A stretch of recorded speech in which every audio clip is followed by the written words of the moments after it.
अस्सलामु अलैकुम रहमतुल्लाहि वबरकातुहू।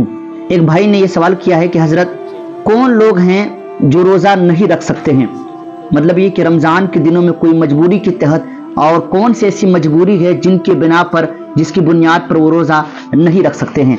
तो ये 5 लोग ऐसे हैं जो रमज़ान में रोज़ा नहीं रख सकते हैं। अगर ये मजबूरी हो, अगर ये बीमारी हो, अगर ये वजह हो तो आप रोज़ा नहीं रख सकते हैं। वो 5 लोग कौन है?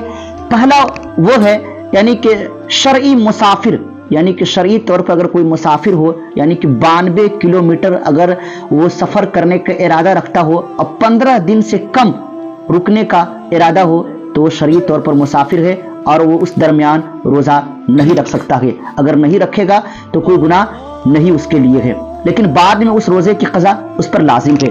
और दूसरा वो है यानी कि हामला औरत जिसको नुकसान पहुंचने का अंदेशा हो, यानी कि अगर कोई औरत प्रेग्नेंट हो, हामला हो, और अगर उसके पेट में अगर बच्चे की परवरिश हो रही हो, अगर भूख और प्यास की मतलब एक शिद्दत उसे नुकसान पहुंचाने वाली है, यानी जाहिर सी बात है कि अगर जब तक औरत सही टाइम पर खाएगी नहीं तब तक बच्चा सही व तंदुरुस्त नहीं होगा। अगर डॉक्टर ने ये कहा हो कि अगर तुम्हें खाली पेट नहीं रखना है और अगर तुम भूखे रहोगी तो ये नुकसान होगा, ऐसी हामला औरत रोज़ा नहीं रख सकती है, उसकी क़ज़ा वो बाद में करेगी। तो वो औरत यानी कि दूध पिलाने वाली औरत जिसका दूध सूख जाने का डर हो, यानी कि जिसका छोटा बच्चा हो और अपने बच्चों को दूध पिलाने वाली हो, तो ऐसी औरत भी रोज़ा नहीं रख सकती है।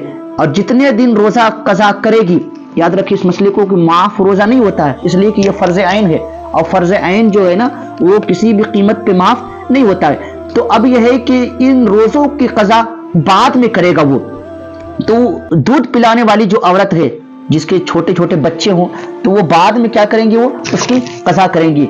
और वो कब है? ऐसा नहीं कि सारे दूध पिलाने वाली जो औरतें हैं वो रोज़ा रखना छोड़ दे। उन औरतों के बारे में कहा गया है जिनका दूध खुश्क हो जाने यानी सूख जाने का खदशा हो, यानी कि पिस्तान से दूध अगर ख़त्म हो जाने का डर हो, तो आप ये है कि बाद में उसकी क़ज़ा कर सकते हैं, उस दरमियान आप रोज़ा नहीं रख सकते हैं। और चौथा वो शख्स है यानी कि बीमार शख्स, यानी कि अगर कोई बीमार हो और बीमारी बढ़ने का अंदेशा हो, यानी कि बहुत सारे ऐसे बीमार होते हैं जिसे दवा की हाजत होती है और टाइम टाइम से खाने की ज़रूरत होती है, तो ऐसा बंदा भी उस दरमियान रोज़ा नहीं रख सकता है। लेकिन जितने दिन रोज़ा छोड़ रहा है उतने दिनों की क़ज़ा बाद में उस पर लाजिम हो जाएगी। तो याद रखें कि ये 4 लोग हो गए, यानी कि शरई मुसाफिर और हामला औरत, दूध पिलाने वाली औरत और बीमार शख्स यानी कि जो बीमार हो। और 5वां वो बंदा है यानी कि बुढ़ापा, अगर किसी के बुढ़ापा इतना आ गया हो, यानी कि बूढ़ा कोई इतना हो गया हो जो मतलब ये कि रोज़ा रखने की ताकत नहीं रखता हो, और आगे उसे जाहिर से मतलब बहुत सारे ऐसे ज़ईफ़ हैं, बहुत सारे ऐसे बूढ़े लोग भी हैं जो अपने बिस्तरों पे पड़े हुए हैं, वो एक तरीके से रोज़े के जो और प्यास की शिद्दत को वो बर्दाश्त नहीं कर सकते हैं और आइंदा वो एक तरीके से चाहेंगे भी नहीं। तो ऐसे लोगों पर भी रमज़ान के रोज़ा फ़र्ज नहीं है, उसकी क़ज़ा बाद में वो करेंगे जितने दिन वो रोज़ा को छोड़ेंगे। तो ये 5 लोग ऐसे हैं जिनको रोज़ा रमज़ान के दिनों में रखना लाजिम नहीं है, उनकी रोज़ा वो बाद में उसकी क़ज़ा वो बाद में करेंगे जितने दिन उसकी क़ज़ा हो जाएगी। 5 लोग जाहिर सी बात है कि रोज़ा नहीं रख पाएंगे, तो ऐसे लोगों के लिए ज़रूरत है कि शरीयत ने आपको छूट दिया है कि आप उस दरमियान रोज़ा ना रखें। बाद में जब आप सेहतयाब हो जाएंगे, बाद में आप ठीक हो जाएंगे, तो जितने दिन आपके रोज़े छूटे हैं उतने ही दिन आपकी क़ज़ा आप पे लाजिम हो जाएंगी। इसलिए इस वीडियो को ज़्यादा से ज़्यादा शेयर करें और अपने दोस्तों के साथ पहुंचाने की कोशिश करें। जज़ाकल्लाहु खैरन।